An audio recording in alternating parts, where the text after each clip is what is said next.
আসসালামু আলাইকুম। আমি কাউসার ফ্রম কে সামিল ব্লগস। তো চলে আসলাম আরো একটি নতুন ভিডিও নিয়ে আপনাদের মাঝে। তো আশা করি সকলে ভালো আছেন। আমি আলহামদুলিল্লাহ আপনাদের দোয়া এবং ভালোবাসায় ভালো আছি। তো আজকে আমাদের যে ভিডিওটি, সেই ভিডিওটির বিষয় হচ্ছে আমরা বাংলাদেশ থেকে ভারতে গিয়ে কিভাবে সিম কার্ড কিনবো এবং বাংলাদেশ থেকে ভারতে যাওয়ার পর কোন সিম কার্ডটি নিলে আপনি সব থেকে বেশি সুযোগ সুবিধা পাবেন এবং ভারতে গিয়ে সিম কার্ড কেনার জন্য আপনার কত টাকার মতো প্রয়োজন পড়তে পারে বাংলাদেশি টাকায় বা ইন্ডিয়ান রুপিতে।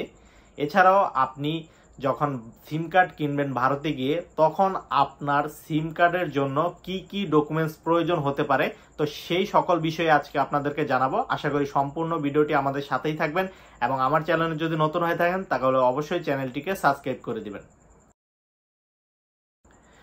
তো ভারতীয় সিম কার্ড কেনার জন্য আপনাকে অবশ্যই পাসপোর্ট থাকতে হবে এবং পাসপোর্টে ভিসা থাকতে হবে।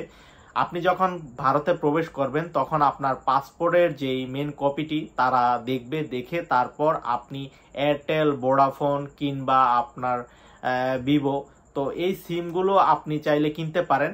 এই ক্ষেত্রে আমি সাজেস্ট করব আপনি এয়ারটেল সিমটি কিনতে পারেন, কারণ এয়ারটেলের নেটওয়ার্কটি খুব ভালো। আমি এইটি ব্যবহার করেছি, তো আমি আপনাদের সবাইকে সাজেস্ট করব এয়ারটেল নিতে।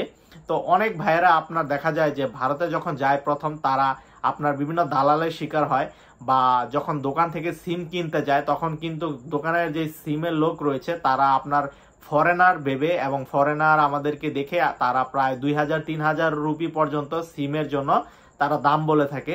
কিন্তু আসলে আপনার একটি সিম কেনার জন্য ভারতে কিন্তু কোনো টাকার প্রয়োজন হয় না। ভারতে সিম কিন্তু সম্পূর্ণ ফ্রি। তো এই বিষয়টি অনেকেই জানে না যে ভারতে সিম আসলে ফ্রি কি ফ্রি না। আপনারা যেমন বাংলাদেশে অনেক জায়গায় সিম ফ্রি পেয়ে যান, সেরকম ভারতেও কিন্তু সিম সম্পূর্ণ ফ্রি।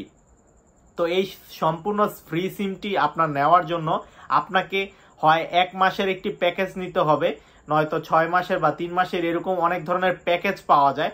আপনারা চাইলে সেই প্যাকেজগুলো নিতে পারেন। তো এই প্যাকেজগুলোর জন্য তারা একটি চার্জ করে থাকে। এটি আপনার 200 রুপি বা 250 রুপি বা 300 রুপি। তো সর্বোচ্চ 300 রুপি। 300 রুপির বেশি কিন্তু আপনার প্যাকেজের কোনো প্রয়োজন হয় না, কারণ আপনি 1 মাস তো আর ভারতে টানা নাও থাকতে পারেন। সেক্ষেত্রে আপনার সর্বোচ্চ সিম সহ আপনি যদি 1 মাসের প্যাকেজ নেন, আপনার 250 থেকে 300 রুপি চলে যাবে। তো অনেক ভাইরা আপনার দেখা যায় যে যারা প্রথম যায় ভারতে, তাদের ক্ষেত্রে যখন সিম কিনতে যায় তখন বলে যে সিম ফরেনারদের জন্য চার্জ বেশি, 1000 রুপি বা 500 রুপি। তো এটি যারা বলবে তাদের কাছ থেকে আপনার সিম কেনার প্রয়োজন নেই, বা সিম কেনার জন্য কোনো দালাল বা কোনো লোকের প্রয়োজন নেই। আপনার জাস্ট যদি একটি পাসপোর্ট থাকে, সেক্ষেত্রে আপনি সেই পাসপোর্টটি আপনার দোকানে দিয়ে, সেক্ষেত্রে আপনি পাসপোর্টটি দোকানে দিয়ে আপনি সিমটি কিনতে পারেন। তো এই সিম কেনার জন্য কারো আপনার হেল্পের প্রয়োজনও পড়বে না। আপনি জাস্ট দামাদামির মাধ্যমে আপনি প্যাকেজটি জানবেন যে কত দিনের এমবি তারা দিচ্ছে বা কত দিনের মিনিট আপনাকে তারা দিচ্ছে। তো এই ডিসকাসগুলো করে আপনারা 200 বা 250 বা 300 রুপির ভিতরে আপনি সিমগুলো নিয়ে নিতে পারেন। এবং এই সিমের জন্য আপনার অ্যাক্টিভেট কিন্তু তারা সাথে সাথেই করে দিবে। এমন না যে অ্যাক্টিভেট হতে আপনার 1 দিন বা 2 দিন সময় লাগে, আপনাকে সাথে সাথেই তারা অ্যাক্টিভেট করে দিতে পারবে। এবং সিমের কিন্তু আসলেই কোনো চার্জ নেই, কারণ সিম কিনতে কোনো টাকার প্রয়োজন হয় না ভারতে। সিম সম্পূর্ণ ফ্রি। জাস্ট যেই আপনি প্যাকেজটি নেবেন সেই প্যাকেজের জন্য আপনাকে তাদের ফি দিতে হবে। তো এটি ছিল আজকে সম্পূর্ণ ভিডিও।